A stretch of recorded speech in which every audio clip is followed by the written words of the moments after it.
शासनपति श्रमण भगवान महावीर स्वामी के श्री चरणों में भावपूर्वक वंदन।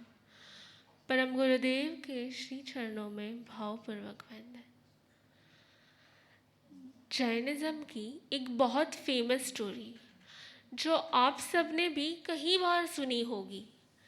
जैनिज़्म की एक फेमस स्टोरी जो है प्रदेशी राजा और केसी स्वामी की स्टोरी।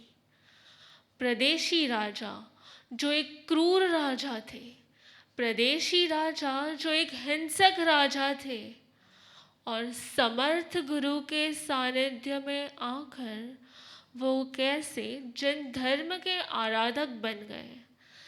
गुरु को उन्होंने ऐसा समर्पित कर दिया कि गुरु का हर एक वाक्य उनके लिए आत्मा आगम बन गया।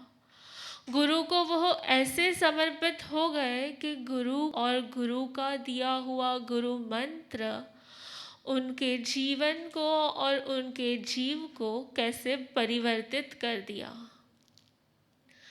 प्रदेशी राजा के जीवन में एक घटना घटी। प्रदेशी राजा की स्वयं की रानी ने उनके खाने में जहर मिला दिया। अब वह क्या करेंगे?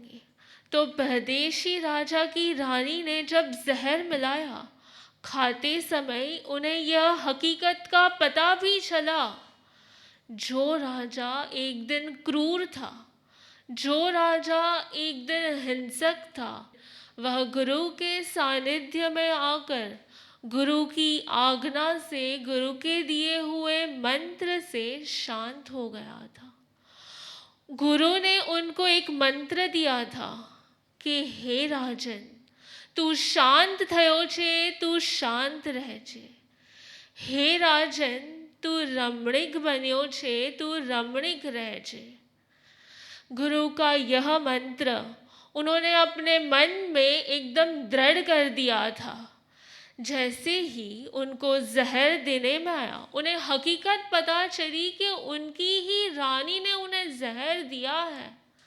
उनके मन में कोई द्वेष नहीं जन्मा, उनके मन में कोई आक्रोश नहीं जन्मा, पर वह गुरु के स्मरण के साथ, गुरु मंत्र में स्मरण के साथ समभाव से उनकी मृत्यु हो गई। यह स्टोरी आप सबने शायद पहले भी सुनी है, पर आज हम यह जानेंगे कि वह राजा का जीव मृत्यु के बाद वह जीव का क्या हुआ, मृत्यु के बाद वह जीव कहाँ गया। तो वह राजा की मृत्यु संभाव से होने के कारण वह राजा का जीव देवलोक में गया।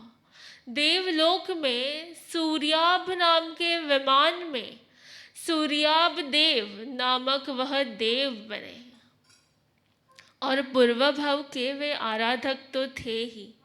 इसीलिए जैसे ही देवलोक में जन्म लिया, जन्म लेते ही वह तुरंत पहुंच गए श्रमण भगवान महावीर स्वामी के समव शरण में, और समव शरण में जाकर प्रभु के समक्ष उन्होंने अपनी भक्ति अर्पण की, प्रभु के समक्ष वंदन नमस्कार किए और प्रभु की वाणी सुनने में लीन हो गए। और बाद में प्रभु के पास जाकर प्रभु से न अति दूर और न अति नज़दीक जाकर, यानी कि सोशल डिस्टेंस मेंटेन करके, उन्होंने कुछ प्रश्न प्रभु को पूछे। पहला प्रश्न था प्रभु से कि हे भंते, मैं भव सिद्धिक हूँ या अभव सिद्धिक हूँ? हे भंते, मैं शुक्ल पक्षी हूँ या कृष्ण पक्षी हूँ? हे भंते, मैं सम्यक दृष्टि हूँ या मिथ्या दृष्टि हूँ? हे भंते, मैं परित संसारी हूँ कि अपरित संसारी हूँ?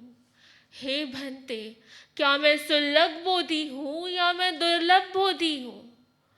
हे भंते, क्या मैं आराधक हूँ या विराधक हूँ? और लास्ट प्रश्न था कि हे भंते, मैं चरम शरीरी हूँ कि अचरम शरीरी हूँ? कितने में से आप लोगों को यह सारे प्रश्न समझ में आए?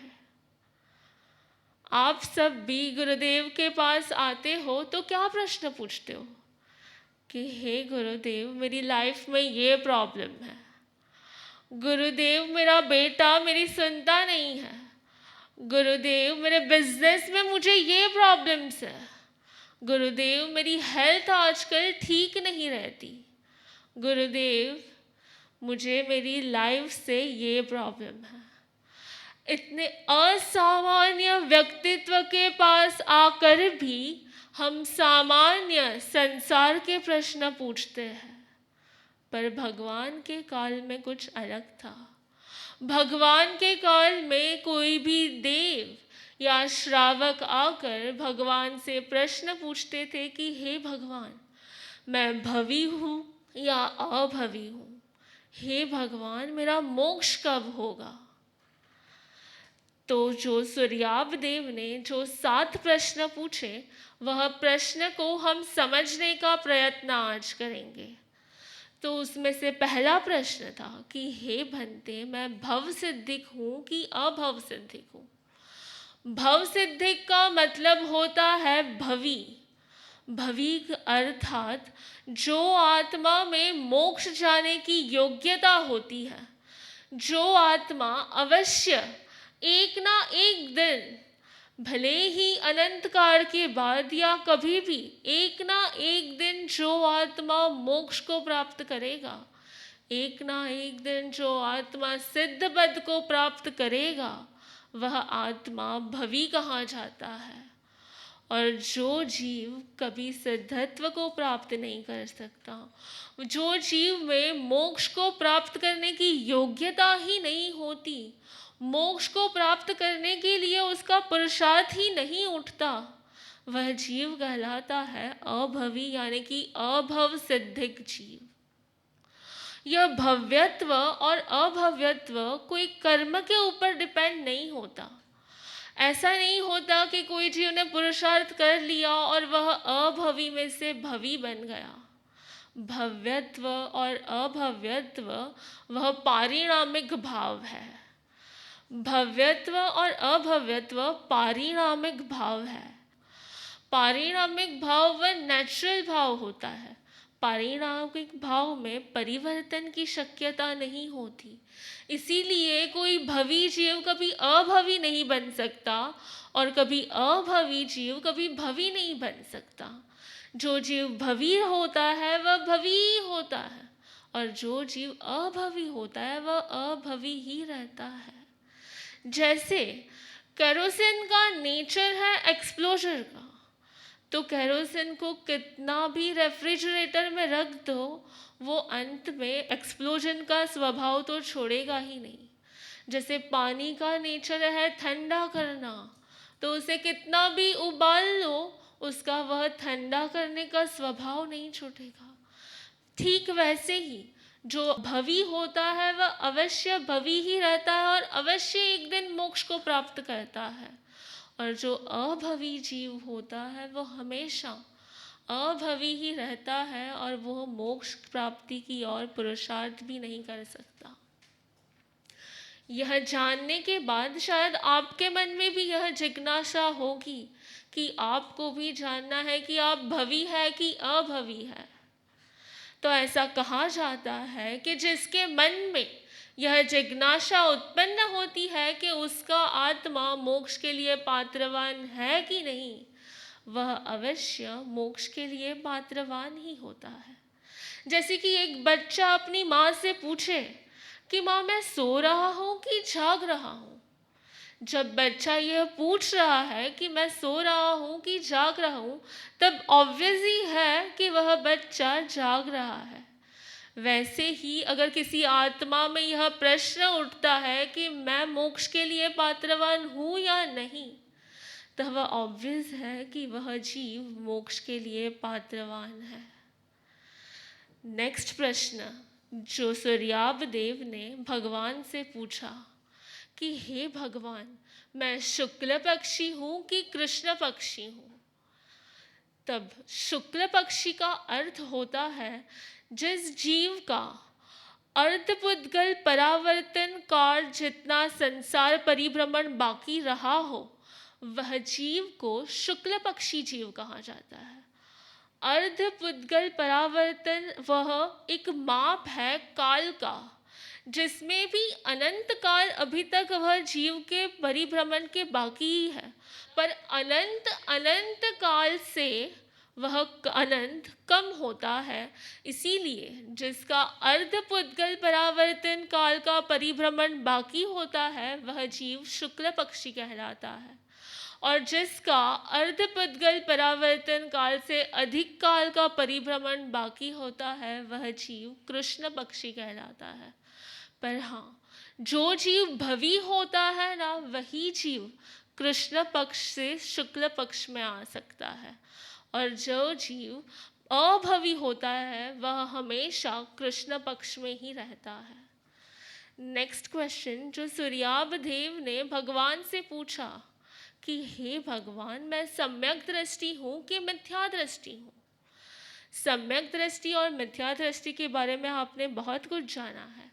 तो सम्यक दृष्टि जीव वह होता है जो भगवान के दिए हुए नव तत्व पर उसे यथार्थ श्रद्धा होती है, और मिथ्या दृष्टि जीव वह होता है जो मिथ्यात्व मोहनीय के उदय से भगवान के दिए हुए नौ तत्व पर उसे श्रद्धा, यथार्थ श्रद्धा नहीं होती है।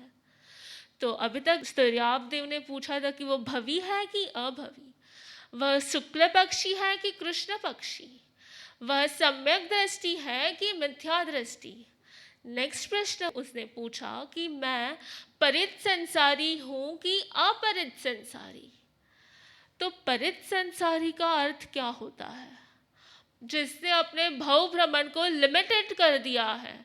जो जीव के, जो आत्मा के भव भ्रमण के कुछ गिनती के भव ही बाकी होते हैं, कुछ लिमिटेड भव बाकी होते हैं, वह परित संसारी कहा जाता है। वह कुछ गिनती के भव के बाद अवश्य ही मोक्ष को प्राप्त करेगा, उसे परित संसारी कहा जाता है।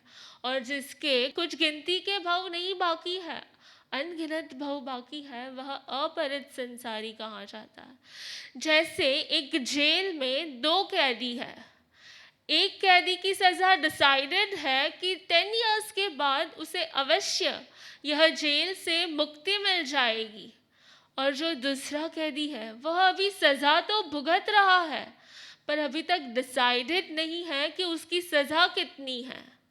तो जो 10 साल के बाद अवश्य पता है उसे मुक्ति मिल जाएगी, वह होता है परित संसारी। और जिसकी सज़ा डिसाइडेड नहीं, वो कब उसे मोक्ष प्राप्ति होगी, वह होता है अपरित संसारी। उसके बाद सूर्याभ देव ने प्रभु से प्रश्न पूछा कि हे प्रभु, मैं सुलभ बोधि हूँ कि दुर्लभ बोधि हूँ?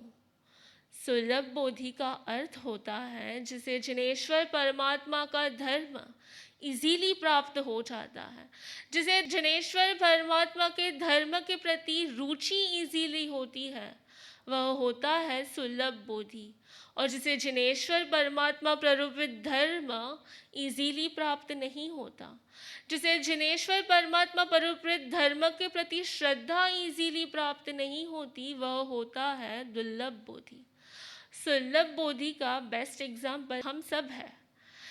यह लॉकडाउन के डेज में जहाँ पे सब दुर्लभ था, यह लॉकडाउन के डेज में शॉपिंग दुर्लभ थी, रेस्टोरेंट में जाना दुर्लभ था, बिजनेस दुर्लभ था, फ्रेंड्स से मिलना दुर्लभ था। तब परम गुरुदेव की कृपा से धर्म श्रवण और धर्म श्रवण के प्रति रुचि जागना हमारे लिए सुलभ हो गया था। किसी भद्र पुण्य कर्म के उदय से ही यह सुलभ बोधि की प्राप्ति होती है। नेक्स्ट क्वेश्चन सूर्याभ देव ने प्रभु से पूछा वह था कि हे प्रभु, मैं आराधक हूँ कि विराधक हूँ? तो आराधक उसे कहते हैं जिसे धर्म के प्रति श्रद्धा होने के बाद आगार धर्म या अनगार धर्म या सम्यक्त्व की कोई भी आराधना करने का मन हो, वह आराधक कहलाता है। और जिसे धर्म के प्रति रुचि प्रकट होने के बाद भी उसे कोई आराधना करने का मन न हो, तो वह विराधक कहलाता है। और लास्ट प्रश्न जो सूर्याप देव ने प्रभु से पूछा कि हे प्रभु, क्या मैं चरम शरीरी हूँ कि मैं अचरम शरीरी हूँ? चरम शरीरी उसे कहते हैं जो इसी भव में मोक्ष गति को प्राप्त करने वाले होते हैं, जो यह वर्तमान के भव में ही सिद्धत्व पद को प्राप्त करने वाले होते हैं, वह चरम शरीरी कहलाते हैं। और जो यह भव में नहीं पर अगले कोई भी भव में मोक्ष गति को प्राप्त करने वाले होते हैं, वह अचरम शरीरी कहलाते हैं। जैसे कि यह पंचम आर्य में, यह भरत क्षेत्र में कोई भी जीव को यहाँ पे अभी मोक्ष की प्राप्ति नहीं है, तो यहाँ अभी कोई चरम शरीरी जीव नहीं है। पर हाँ, महाविद्य क्षेत्र में कई सारे जीव जो इसी भव में मोक्ष गति को प्राप्त होने वाले होते हैं, तो वहाँ पे जैसे कि सिमंदर स्वामी परमात्मा का खुद का शरीर भी चरम शरीरी जीव ही है। सो यह प्रश्न थे सूर्याभ देव के प्रभु से। हमने यह जैनिज्म स्टडी क्लास में कुछ यह जैन सिद्धांत के टर्म्स को जाना: भव सिद्धिक, अभव सिद्धिक, शुक्ल पक्षी, कृष्ण पक्षी, सम्यक दृष्टि, मिथ्या दृष्टि, परित संसारी और अपरित संसारी, सुलभ बोधि, दुर्लभ बोधि, आराधक, विराधक, चरम शरीरी और अचरम शरीरी, ऐसे कई टर्म्स को हमने जाना। पर यह सब जानने से क्या मिलता है? ये सब जानने से हमें जो चीज़ की वैल्यू ही नहीं पता, वह चीज़ को हम कुछ मिलने का या प्राप्त करने का टारगेट नहीं बना सकते। पर जो चीज़ की वैल्यू हमें पता है, जैसे हमें अगर मिथ्या दृष्टि या सम्यक दृष्टि के बारे में नहीं पता, उसका कॉन्सेप्ट ही नहीं पता, तो हम उसे नहीं प्राप्त करने का टारगेट बना सकते। पर जब सम्यक दृष्टि प्राप्त करने के बाद हम मोक्ष को इजीली प्राप्त कर सकते हैं, यह वैल्यू समझ में आती है, तो हमें सम्यक दृष्टि प्राप्त करने का लक्ष्य बनाते हैं। तब हम परित संसारी बनने का लक्ष्य बनाते हैं, तब हम चरम शरीरी बनने का लक्ष्य बनाते हैं। सो हम सब परम गुरुदेव की कृपा से चरम शरीरी के यह यात्रा तक शीघ्र प्रयाण कर सके, यही परम गुरुदेव।